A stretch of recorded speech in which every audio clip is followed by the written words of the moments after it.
Alright, so this is Lifted Dreams.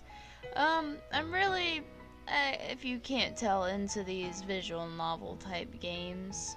And this one seemed like it could be interesting. The art style looks cute. It's all beautifully, it's not choreographed. Choreograph is dancing. I can't think of the word. I'm sorry. I'm trying to sound sophisticated, but I'm failing. It has beautiful music going on, and it looks like there was a lot of people that went into this, so I'm gonna, see how this goes. So, join me. She was an angel. Oh. I mutter to myself while going through the motions of sharpening my favorite pencil. I'm about to go through my daily ritual. I'm inside my room staring at a blank sketch pad. Oh. Using a blue, outworn bear print pencil that I've had for 2 years or so, I begin to sketch a girl's eyes. They're like black holes in the sky, sucking in every ounce of color, and feeling I try to pour into them. I stop. I stare into the void, and soon the two holes become one. It begins to suck my focus inwards, as if trying to sap me of my very essence. It feels like my heart is being stretched by some unseen force, drawing me closer into the vacuum. On instinct, my right hand moves, snapping me from my previous trance. It sketches a liquid. This liquid begins in the girl's eyes, then ebbs down like a monochrome waterfall. I want to wipe it away, but in my mind's eye, I know I can't reach her. Erasing it would do nothing. She's too distant. Even on paper, she lives in another dimension. As if possessed, my hand proceeds to draw the rest of her face. Her expression is almost like a straight line, composed in an eerie and unnatural, serene sort of way. It almost appears as if she has been left tranquilized by the cruelty of fate. Again, I stop and stare. This was a bad idea. I think to myself, the longer I look at this drawing, the less sane I feel. How could anyone bask in this innocent girl's misery? At last, I bring myself to sketch her silken hair. It flows gently, like sweet whispers on a peppermint wind. It's the only thing I've drawn today that calms my senses. It reminds me of her fragrant aroma as I inhale, and soon I want nothing more than to breathe in the rest of her as well. This hair of hers, it doesn't exhibit the loathsome ferocity and despair the rest of her face does. The finished portrait of the desolate girl awakens every one of my senses, breaking me from its hypnotic power. My hand and heart begin to weigh heavily upon me, and soon it becomes clear why I've even drawn this picture.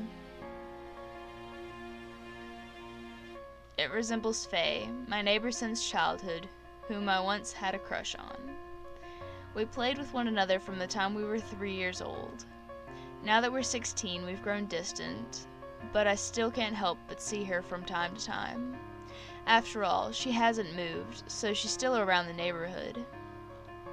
She's every guy's fantasy, and knowing that only drives my previous despair home. My mental image is clear and crisp. Her skin is glossy and fair. She is, in a way, as delicate as glass and as gentle as a flower. Her long hair always shimmers in the sunshine, as if kissing the blue sky with its tresses. On her left side, a purple hair tie binds up a small portion of her hair. Lower than that, 2 identical hair ties complete her angelic appearance.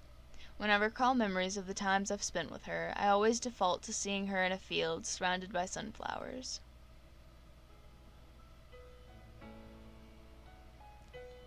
"Jeff, Jeff!" She calls to me, her large eyes filled with anticipation, but what for, I cannot tell. Naturally, I ask, "What is it, Faye?" Naturally, I respond with a gentle smile. "Read this, I wrote it for you." She hands me a piece of paper with one of her many short compositions written on it in her neat uniform handwriting. She had written a short story about a poor homeless kitten. Cutting straight to the chase, she tells me the story concludes with a happy ending. How nice of her.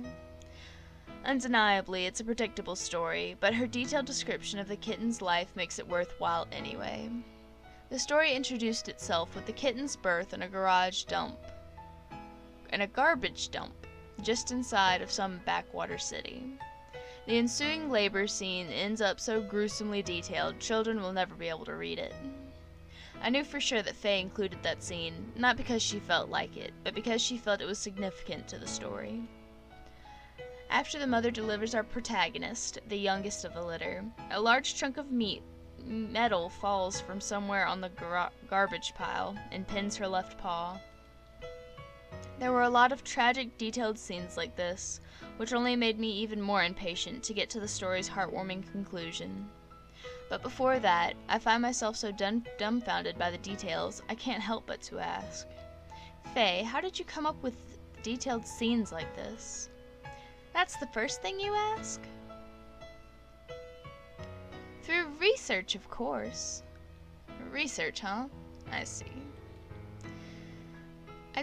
I take in what she said. Of course, it's odd anyone would research that sort of thing, but then I remember. When she caught me drawing at a young age, she told me that she'd catch up to me with her writing. I must admit, she has improved a lot. Can you draw the kitten for me? She smiles. It's a smile that has been burned into my memory time and time again. An adorable, precious sort of smile that always managed to strike a chord within my heart.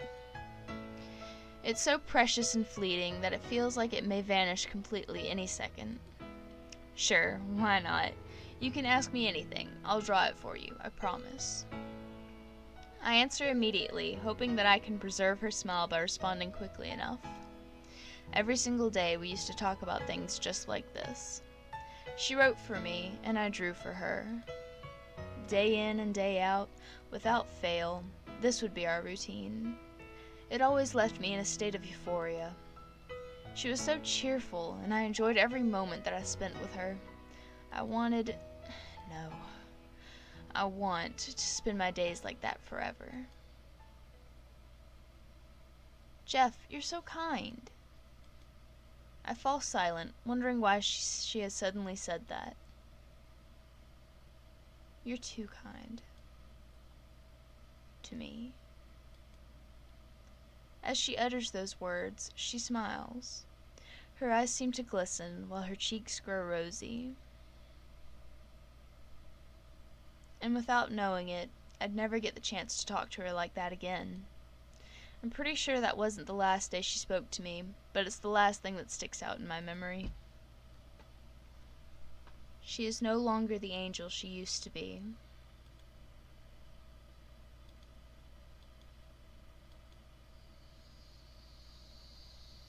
I look up from my stupor and find myself faced with a clock. It's already 5:30 p.m. As I walk through the neighborhood, the red-tinted summer sky remains, as if it doesn't want the night to take over. The neighborhood's trees gently sway to a tempo set by the evening's warm breeze. The scenery resembles a fascinating piece of artwork expressing the emotional contrast between joy and misery. It doesn't allow me to feel the busy surroundings of the city, or the lazy ambience of the quiet countryside. If I had to describe it verbally, I'd say it's well balanced. It isn't too bright, nor is it too dark. The entire mood within the vicinity makes me feel more sentimental than I had previously been. This would be perfect. All it needs is music. Before I know it, I've already arrived at my destination, the playground. Surprisingly, I hear a girl singing a beautiful melody.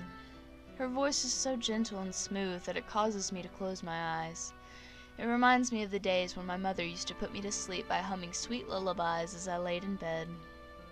The girl's voice soothes my ears, but more importantly, it soothes my heart. It makes me want to snuggle tightly under a warm, fuzzy blanket, just like a cat. I feel like I'm floating. Every note lifts me higher and higher until the clouds are beneath me. Ah! The girl abruptly shouts, interrupting her song. Yet I can't really call it shouting. It's so sonorous, it still sounds like she's vocalizing. It's weird for me to even think it, but even that sounds beautiful. She truly is a singer. Unconsciously, I find myself already standing behind the source of earlier's beautiful melody. I wryly laugh at myself about how careless I can be when something astonishing occurs in front of me. I fully regret interrupting her captivating tune. Jeff? The girl, surprised, utters my name. When I open my eyes, I see Chelsea standing in front of me in her singing posture.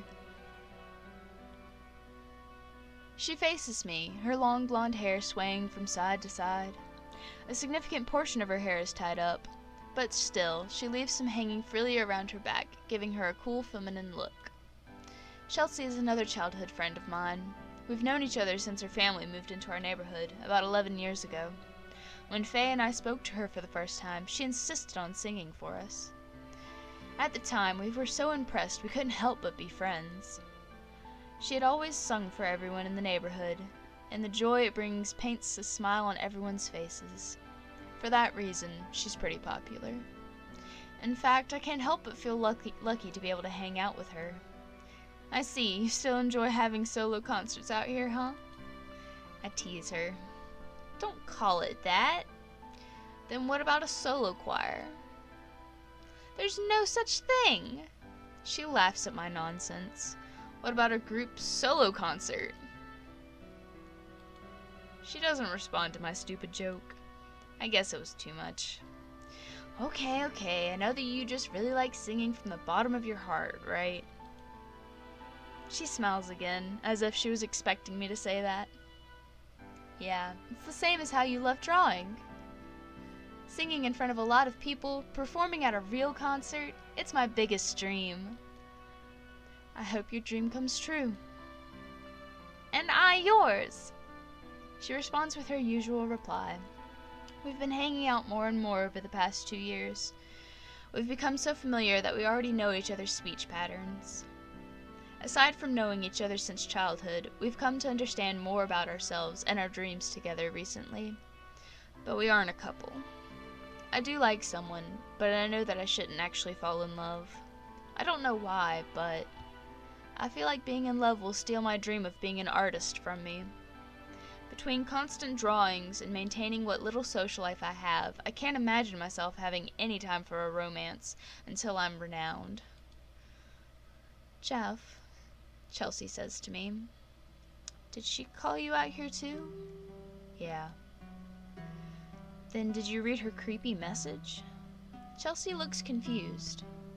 Without answering, I grab my phone out of my pocket and reread the message that I had received earlier today. The paroxysm of anguish devours my benevolence. Yet your spirits seem vigorous. Enshrouding myself in a curtain that's impassable. Hey, have you heard about those people losing their dreams? Like it's mass hysteria? If you desire for an explanation, then let's meet at the playground before sunset. Sender, Faye. Faye always writes weird things, but this is weirder than usual. Given her track record, it's impossible to know what she really means until she explains it to me. But the emotion behind it is there, and I know I can't ignore it. What does she mean by losing one's dream? Is that even possible? Even trying to dissect it word by word, I can't squeeze an ounce of meaning from it. All I can tell is that Faye is at her limit. But at her limit for what? Chelsea is probably wondering the same thing. I wonder what's on Faye's mind. She hasn't said a word to us for years, and now she has sent us this ominous message. That's true. I'm really worried about her. I've called her several times since she sent it, but she won't pick up. I wonder what's wrong. Sorrow once again wells up inside of me. The majority of my childhood memories are occupied by Faye standing next to me. Yet, without saying a word, she has suddenly changed. Since then, I haven't seen her precious smile that could brighten anyone's gloomy day. I see her at school and around the neighborhood sometimes, but she seems distant, almost like a completely different person. I miss seeing her puppy dog eyes, delicate skin, long silky hair, and especially reading her stories. I miss everything about her. And with her comes everything that has never been in my possession. Knowing the distance between us, I can't help but feel even more saddened by whatever brought it on. Hey! Suddenly we hear someone. When we turn around, we find the one we've been expecting. Of course it's Faye. Upon seeing her, a theory that has been swirling inside my mind is instantly cleared up. She really isn't the girl she used to be anymore. Her eyes seem so vacant and lifeless, even though they're focused towards us. It's like she's looking through Chelsea and I. Or at the very least, she's looking at parts of us that don't exist within this dimension. Her wavelength seems to be too different from ours for us to connect. She has an ominous and antagonistic aura surrounding her. Chelsea twitches upon seeing Faye. As much as I can't believe what I feel, Chelsea can't believe what she sees, which renders her speechless. Do you know why we have dreams? Suddenly, Faye asks us this simple but cryptic question. I can tell from this alone that this meeting will not be a pleasant one. I can't say anything. I wonder why she's asking us that question after being silent for so long. Dreams are nothing but an illusion. Faye, what are you saying? Dreams are fake. She slightly raises her voice. I don't understand what she's trying to tell us. How could anyone understand this sudden outburst? Faye, calm down. Dreams appear to be a paradise from the outside, but the truth is, they're as rotten as this world. They make us feel like we exist and belong. They promise to give us meaning to our lives.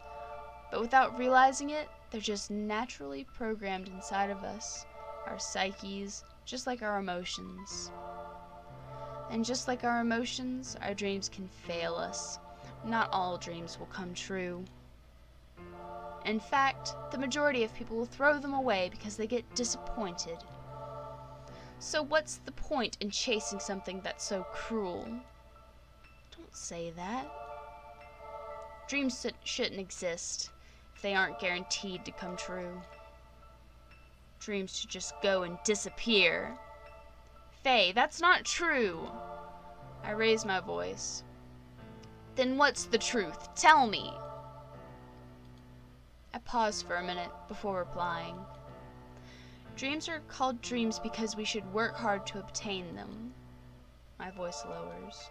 Despite knowing what I've said is true, it's impossible to keep up with Faye.